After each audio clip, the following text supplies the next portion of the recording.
بسم اللہ الرحمن الرحیم۔ السلام علیکم۔ ناظرین، یزید نے اپنی زندگی میں ہی اپنے بیٹے معاویہ کو اپنا جانشین مقرر کر دیا تھا۔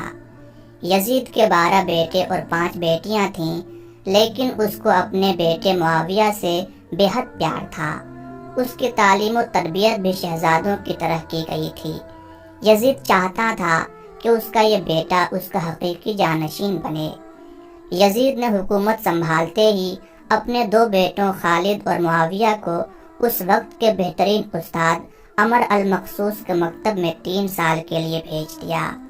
شیخ عمر المخصوص بھی جانتے تھے کہ یزید کا جانشین معاویہ ابن یزید ہے، اس لیے انہوں نے اس کی تربیت پر خوب محنت کی۔ جب واقعہ کربلا پیش آیا تو شیخ عمر المخصوص کو بہت تکلیف پہنچی، چونکہ آپ کا دل محبت اہل بیت سے سرشار تھا اور آپ رسول اللہ صلی اللہ علیہ وآلہ وسلم کے خاندان سے محبت فرماتے تھے۔ اسی لیے آپ نے یزید کے ان دونوں بیٹوں کو عظمت اہل بیت کی تعلیم دی اور یہ بتایا کہ رسول اللہ صلی اللہ علیہ وآلہ وسلم کا فرمان عالی شان ہے کہ میں تم سے اجر رسالت کچھ نہیں مانگتا، بس میرے اہل بیت سے محبت کرنا۔ ایک طرف کربلا کا واقعہ پیش آیا اور جگہ جگہ یزید کے خلاف بغاوتیں اٹھنے لگیں، تو وہیں دوسری طرف معاویہ جو یزید کا جانشین تھا، اس کی تربیت ایک سچے عاشق رسول کر رہے تھے۔ واقعہ کربلا کے تیسرے سال سن 683 عیسوی میں یزید عبرتناک موت سے دوچار ہوا تو معاویہ ابن یزید بھی کچھ عرصے بعد تخت نشین ہو گیا۔ جیسے ہی معاویہ ابن یزید تخت پر بیٹھا تو استاد کی محنت رنگ لانے لگی اور اس نے آتے ہی واقعہ کربلا کی تحقیقات کی اور محض 40ویں دن لوگوں کو اپنی طرف سے آزاد کر دیا۔ ناظرین، یزید کا بیٹا معاویہ ابن یزید نوجوان تھا اور جوانی کی حکومت کا ایسا دور ہے کہ جب انسانی خواہشات کی محضور عروج پر ہوتی ہے۔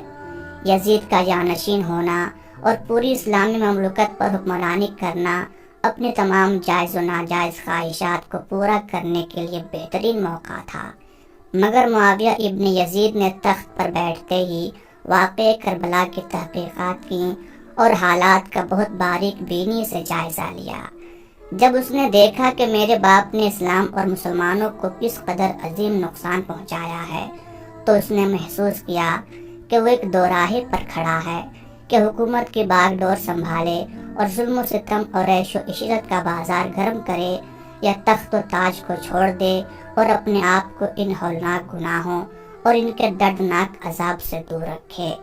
بالآخر اس نے فیصلہ کر ہی لیا۔ اس کا فیصلہ ان کی تعلیمات اور ایمان کے طفیل ہی ممکن ہوا جو اس کے رگ و پے میں شامل ہو چکا تھا۔ اس نے پختہ ارادے کے ساتھ حکومت کے عہدیداروں اور عوام کو مسجد میں جمع کیا اور پھر خود ممبر پر جا بیٹھا۔ اس نے اپنی تقریر میں سب سے پہلے اللہ تبارک و تعالیٰ کی حمد کی اور اس کے بعد رسول کائنات امام الانبیاء حضرت محمد صلی اللہ علیہ وآلہ وسلم اور ان کی آل پر درود بھیجا اور یوں کہنے لگا: میرے باپ یزید ابن معاویہ کو جب حکومت ملی تو وہ اپنے اعمال اور بدکرداری کی وجہ سے ہرگز اس کا اہل نہیں تھا، لیکن وہ بھی اس پر قابض رہا اور اس کا نفس اس سے بدترین کاموں کی ترغیب دیتا رہا۔ ہاں، وہ اپنے برے کاموں پر فخر بھی کرتا تھا اور اس نے اللہ کی بتائی ہوئی حدود سے تجاوز کیا۔ رسول اللہ صلی اللہ علیہ وآلہ وسلم کی آل پر اس نے بدترین مظالم ڈھائے، لیکن اس کی حکومت کی مدت بہت ہی تھوڑی تھی اور بہت جلد اس کی شرمناک زندگی کا خاتمہ ہو گیا اور آج وہ اپنے اعمال کے حساب کتاب میں الجھا ہوا ہوگا۔ جب معاویہ ابن یزید کی بات یہاں تک پہنچی تو اس کا گلا رک گیا۔ کافی دیر تک وہ بلند آواز میں روتا رہا اور اس کے بعد وہ دوبارہ لوگوں سے ہم کلام ہوا اور اس نے کہا: اے لوگو، میں تمہارے گناہوں کا بوجھ اپنے کندھوں پر نہیں اٹھا سکتا اور نہ ہی تمہاری دوستی کا طوق اپنے گلے میں ڈالوں گا۔ میری خواہش تو یہ ہے کہ حکومت شہزادہ حسین حضرت امام زین العابدین کے حوالے کر دی جائے، یا اب تم خود جو بہتر سمجھو وہ کرو، یا وہ حکومت کرے جس کا تم انتخاب کرو۔ میں اپنی بات سے تم لوگوں پر سے ہاتھ اٹھاتا ہوں اور اس خلافت کو چھوڑتا ہوں۔ ناظرین، معاویہ ابن یزید کے ان جملوں نے محفل میں ایک طوفان برپا کر دیا۔ یوں یزید کے بیٹے معاویہ ابن یزید نے حکومت کرنے سے انکار کر دیا۔ اس کے بعد بنو امیہ نے اموی شہزادے مروان ابن حکم کے ہاتھ پر بیعت کر لی اور اسے تخت پر بٹھا دیا۔ مروان نے اپنا دارالحکومت مستقل طور پر دمشق منتقل کر دیا۔ بنو امیہ نے شیخ عمر المقصوص کو زندہ درگور کر دیا کہ تم نے کیوں یزید کے بیٹے کی ایسی تربیت کی کہ اس نے بھرے دربار میں بنو امیہ کو رسوا کر دیا۔ چنانچہ اس کے بعد چند دن کے بعد ہی معاویہ ابن یزید کو زہر دے دیا گیا۔ ناظرین، 685 عیسوی تک مروان بن حکم نے حکومت کی۔ اس کے مرنے کے بعد مروان کے بیٹے عبد الملک بن مروان نے 685 سے 705 عیسوی تک ایک طویل عرصہ حکومت کی۔ پھر 705 عیسوی سے 715 عیسوی تک عبد الملک کے بیٹے ولید بن عبد الملک نے حکومت کی۔ اسی کے دور میں سندھ، اندلس اور دیگر بہت سی ریاستیں فتح ہوئی تھی۔ اسی کے دور میں شہزادہ حضرت امام زین العابدین کو بھی زہر دیا گیا تھا۔